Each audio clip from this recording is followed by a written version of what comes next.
Yo, welcome everyone, Sanju Chia here. So welcome back to the channel. As you can tell, I'm fresh from work. But anyway, as you can tell by the title, and of course, if you've seen my video that I put up like after 2 this morning, 2 a.m. when I should have been sleeping for work, you should know by now that it has been announced that Masashi Kishimoto will be returning to the Boruto manga, and he'll be taking over as the writer for the story as of chapter 52 and beyond. And of course, by extension, Ukyo Kodachi will be retiring from the Boruto manga. Of course, given the extensive list of comments on my video that I put up before, I've kind of taken a wide variety of everything that you guys have said on that video of mine, which has, including my replies to you guys, has like 90 plus comments. So that's wild. I kind of took the time to just reply to most of you guys. So there's that.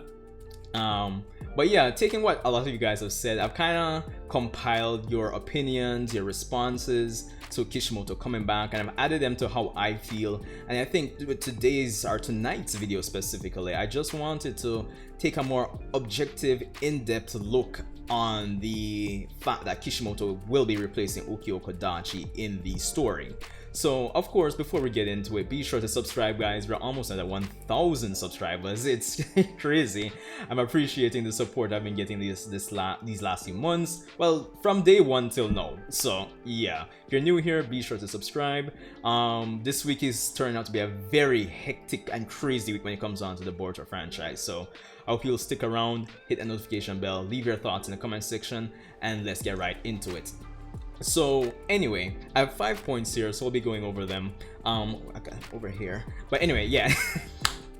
So as I said, I've kind of compiled like the wide spectrum of responses I got on my video from earlier, and I've kind of settled on these points to discuss. So point number 1, guys, we gotta talk about Kishimoto himself, old and new. Now, even though I'm excited as all hell, like most of you guys out there, at the fact that Kishimoto is returning to the story, I'm not gonna lie, I'm like really excited. If you saw my video from this morning, then you know how like my initial responses were. But at the same time, I must say I didn't have a big problem with Kodachi. Honestly, despite the problems of the Boruto manga, I didn't have a big problem with Kodachi. But I'm digressing here. So Kishimoto, right? Even though I'm excited about him returning, right? We can't pretend that he was a perfect writer. Of course, nothing is perfect in life, but a lot of persons would tell you the Kishimoto of old, when you put the Naruto series 700 chapters in under like a microscope, you know, analyze it front and back, you'll realize that Kishimoto himself dropped the ball in a lot of cases, especially when it came on to Shippuden, or part 2 of the manga, when it came on to, well, based on the, you know, the things I've heard you guys say and how what I know to be a fact, when it comes down to female characters, utilization of the supporting cast, well, in part 2 specifically, the major contradiction of the theme of Naruto, I feel, when he decided to make Naruto reincarnation. So, Lee not getting the spotlight I felt like he really deserved, and the list could go on, honestly. So even though we're excited, we have to realize that Kishimoto wasn't really a perfect writer, and at the end of the day, he did kind of set the foundation for a lot of the uphill battles that I feel Kodachi had to, you know, go up against as a writer, regarding the foundation that Kishimoto himself set at the end of the manga regarding the Otsutsuki clan, Kaguya, God Tree, all of that, right? So there's that. And to this day, people are still mad about, you know, swapping out Madara for Kaguya. So we can't pretend Kishimoto is perfect, guys.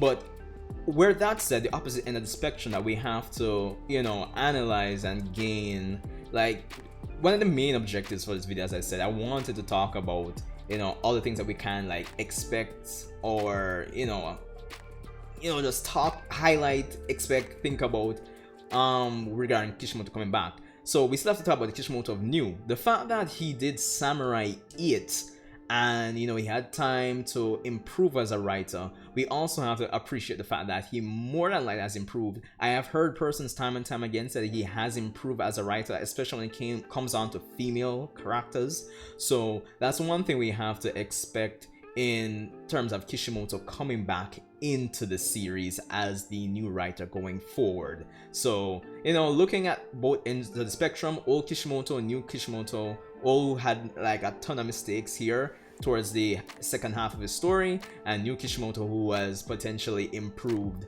from doing Samurai 8 and coming back with a fresh pair of, you know, Rinnegan, or as some people would say, the Kishimoto gun.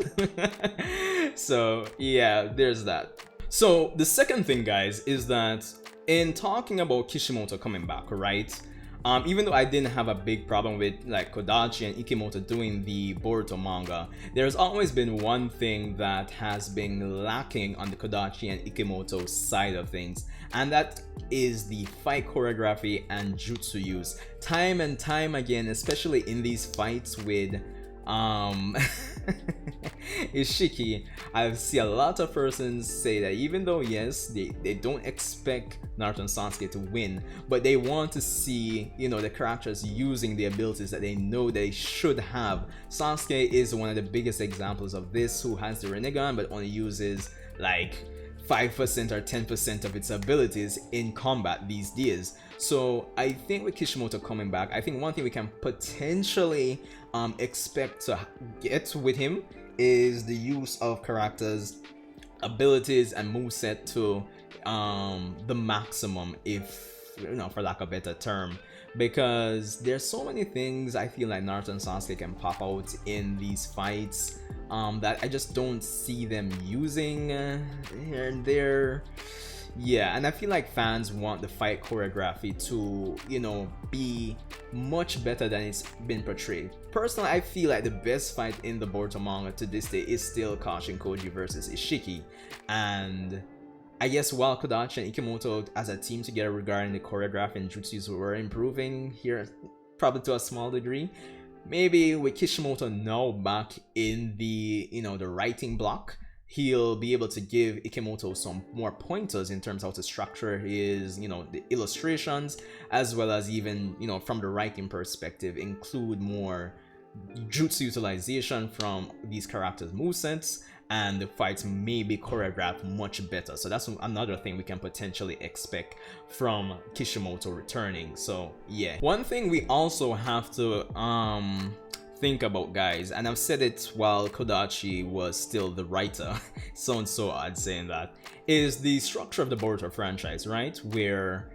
the fact of the matter is that the Boruto manga started in 2016, the anime started 9 months later, which when it comes on to, at least when it comes down to weekly series usually get their anime adaptations like at least 2 to 3 years later, so that there's enough content. But given that Boruto started, the anime started 9 months later, there were, even though, you know, there's, you could say, make an argument for the fact that there were a lot of things that needs to be expanded upon by starting with Boruto and company in the academy, but honestly, with it starting 9 months later, they didn't have a choice, if you ask me. So as a result of that, I feel like the Boruto manga has been more or less, as Naruto explained would say, more like a snapshot of what the story should be. And to me, there's an over-reliance on the anime to flesh out every single nitty-gritty thing about it. And I think that kind of adds to the problem with the choreography, which I talked about in my last point there.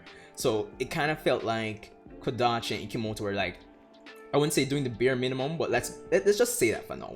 They were doing the bare minimum, I say, in terms of the fight choreography for it to be expounded upon in the anime, especially since the series is monthly. So it kind of feels like the production schedule of the Boruto series is essentially working against it, right? So with Kishimoto coming back, right, it kind, and this kind of ties into my next point, which is the series length.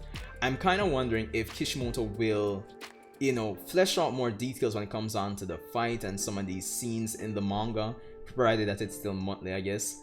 And will there be a lower dependence on the anime to flesh out a lot of things? And as I said, this kind of goes into my next point, which is the series length, which, as we know, Ikimoto came out on an interview like probably a year or two ago to say that, or probably even 3 years ago, to say that, yo, we're gonna make the story 28 volumes. That's the plan. We want to keep things within 100 volumes. So with Kishimoto coming in, even though there hasn't been any announcement on that, guys, you have to wonder, will the series actually be extended beyond its initial, 28 volume planned runtime? Because again, this ties back into the previous point of the current structure of the series. If there's going to be a lower dependence on the anime to like flesh out certain things, then the manga is going to need to be longer than originally planned. So that's one thing we have to kind of consider going into it with Kishimoto coming in. So let me know what you guys think. Yeah. And just random, my last point is just random madness, random menace, random miscellaneous. Guys, to be honest, as I said, I didn't have a big problem with Kodachi writing, honestly.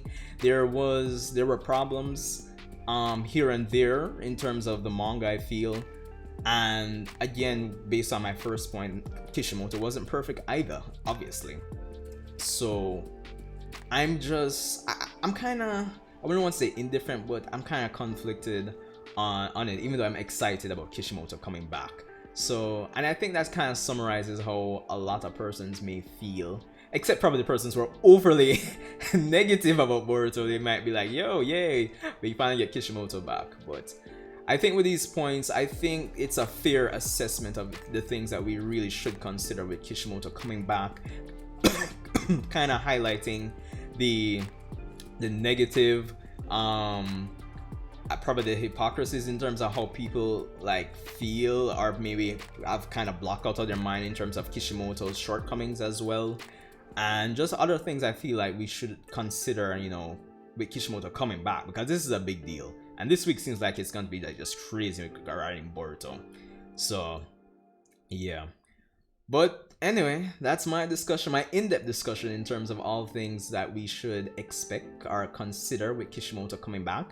Of course, if there's anything you feel I missed in this little in-depth discussion with you guys, you can let me know in the comment section below. Of course, as you can see, I'm not shy to reply to like tons of comments. So yeah, and of course you can join the Discord server as well, no pressure.